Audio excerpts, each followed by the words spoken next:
Ito, pag-usapan nga po natin. Total, 1 year na lang eleksyon na. Yan po yung national and local election. 12 senador ang ating ihahalal, plus party list at mga local executive sa Mayo ng 2025. At ngayong taong ito, 2024, this coming October, November, filing na ng Certificate of Candidacy para sa mga tatakbo sa national position. Ngayon, siguro di naman ito maaga, panahon na rin, na pag-usapan natin ng mga pwedeng mangyari. Alam nyo, ganito kasi yan eh. Sa politika, walang panghabang panahong kaaway at wala rin panghabang panahong kaibigan. At dahil dyan, ang aking pong analysis, opinion, interpretation sa mga nangyayari at observation ko sa galawan ng administration party, administration, government at ng mga oposisyon or constructive opposition na Liberal Party, piklawan, dilawan kung tawagin, pasintabi na. Ako nakikita ko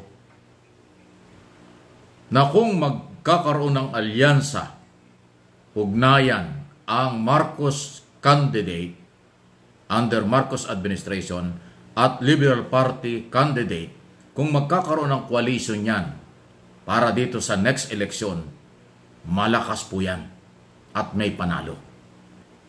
Pangtapat doon sa mga Duterte candidate, Duterte supporters. Kasi yung ilang mga Duterte supporters, incumbent senador, maaaring magkaroon din sila ng kandidato galing sa mga bagong grupo. Pero kung magkakaroon po ng alyansa between administration at Liberal Party candidate, may laban at malakas. Ang purpose po niyan, sa akin pong idea at opinion, ay para harapin, labanan ang mga incumbent senador na identify sa mga Duterte.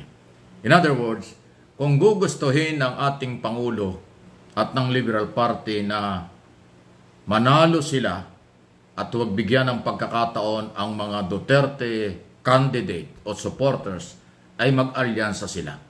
Total, yan naman talaga ang buhay politika sa Pilipinas. Kasi kaya ko nakikita at sinasabi ito, yun po kasing Liberal Party, kahit oposisyon sila, naintindihan nila ang programa at ginagawa ni Pangulong Marcos. Actually, sinusuportahan nila ang foreign policy, economic policy, national security, internal, external, lalo na ang paninindigan sa West Philippine Sea. Gustong-gusto yan ng mga Liberal Party at ng kanilang mga supporters, followers. Malayo doon sa paniniwala ng mga Duterte supporters, hindi ba? Ngayon, kung naintindihan ng mga Liberal Party, lehitimong oposisyon ang galaw ng ating administrasyon, siguro hindi masama coalition, para lang may panlaban silang malakas at nang sa ganon matiyak ang suporta ng taong bayan para sa kanilang kandidato at nang matalo o kanilang hindi makalusot ang mga anti-Marcos or pro-Duterte na tinatawag. Huwag kayong magagalit kasi ganyan talaga ang politika. Well, inuulit ko, pwede hong magkampihan sa larangan ng politika at eleksyon. Pwede rin hong hindi nagkakaintindihan. Pero sa ngayon, palagay ko yan ang solusyon. Kung gusto ng administrasyon o ng Liberal Party na hindi makaporma ang mga Duterte supporters, na yan naman talaga ang kanilang nilalabanan dahil ang Liberal Party ay biktima ng mga Duterte noong nakaraang gobyerno, hindi nakaporma ang Liberal Party. Nasiro nga sila noong nakaraang mga eleksyon.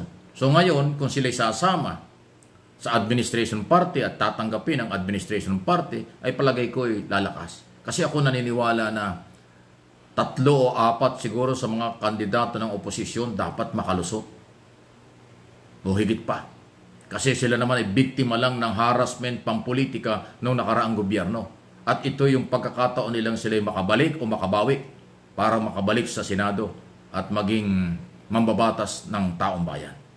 At yung administration party naman kahit na pinag-aagawan yan, pero kung magkakaroon ng coalition, ibig sabihin yan may kandidato ang Pangulong Marcos, may kandidato ang Liberal Party na magsasama sila, kung sakali, para lang labanan ang mga followers at kandidato ng Duterte, iyon ang tamang palagay ko mananalo sila. Pero kung magkakanya-kanya, halimbawa may kandidato si Pangulong Marcos, may kandidato ang Liberal Party, may kandidato ang Duterte, may kandidato yung mga independent, abay baka malusutan. Di ba? Baka makalusot yung ayaw nyo. Baka makalusot yung nanira sa inyo. Pero kung magkakaroon po ng malakas na ugnayan ng dalawang grupo na sinasabi ko, administration at liberal, malaki ang tsansa po, malaki ang pagkakataon makuha nila ang majority, kung hindi man lahat, majority ng 12 senador na kailangan nating ihalal this coming May 2025 national election. Pati yung mga congressman, pati mga party list siguro, or mga iba pang local executive from governor down to mayor, at kung isasabay ang barangay, ay iba ang dating ng koalisyon ng gobyerno. Sigurado. Dahil mula po sa mababang level ng politika, oposisyon, alam nila kung ano ang nangyari sa nakaraang gobyerno at ano ang ginagawa ng kasalukuyang gobyerno. At alam din nila na biktima ang Liberal Party na oposisyon ng nakaraang gobyerno at ngayon ay hindi sila biktima. Actually, mayroon na nga pong open na sa public ang pagkakaintindihan. Yung haligi na lang ng mga political party, ng administrasyon at ng oposisyon ang siguro dapat mag-usap. Ako naniniwala, hindi naman lahat, mga Marcos supporters, followers, iboboto rin nila yung mga Liberal Party candidate na pinaniwalaan nilang may karapatan at may kakayanan. Yun namang mga followers ng Liberal Party, naniniwala kung iboboto rin nila ang kandidato ng administrasyon na ang kanilang paniniwala ay karapat-dapat din kumpara sa mga kandidato ng mga Duterte. Yan po yung aking analysis at opinion. So, dahil dyan, kaya ako mayroon akong idea at sinasabi na kung magkakaroon ng coalition, magkakasama sila, abay malakas yan. Di ba? Kasi sigurado, lahat ng kandidato ng administration, pagka may alyansa na sa Liberal Party, iboboto nila. At yun din hong mga kandidato at supporters ng administration, iboboto rin yung mga taga-liberal kung mayroong coalition. At nakikita nilang karapat-dapat makabalik o bagong muka na magiging senador natin sa susunod na taon. Ayan, ha? Malaya po kayo sa inyong analysis at opinion. Lahat tayo ay entitled sa opinion. Pero dahil malapit na ang eleksyon, hindi ho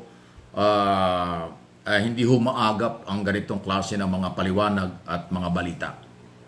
Lahat kayo ay entitled. Lahat tayo may karapatan. Hindi ko kayo i-influensyahan. Pinapaliwanag ko lang ito. Kung maniniwala kayo, salamat. Kung hindi, may sarili kayong opinion, nirespeto. Pero walang personalan. Okay? Ang mahalaga ay pagkakaisa para magtagumpay ang magandang hangarin laban sa kung anong hangarin nila ng ibang bakod, bahala na kayo.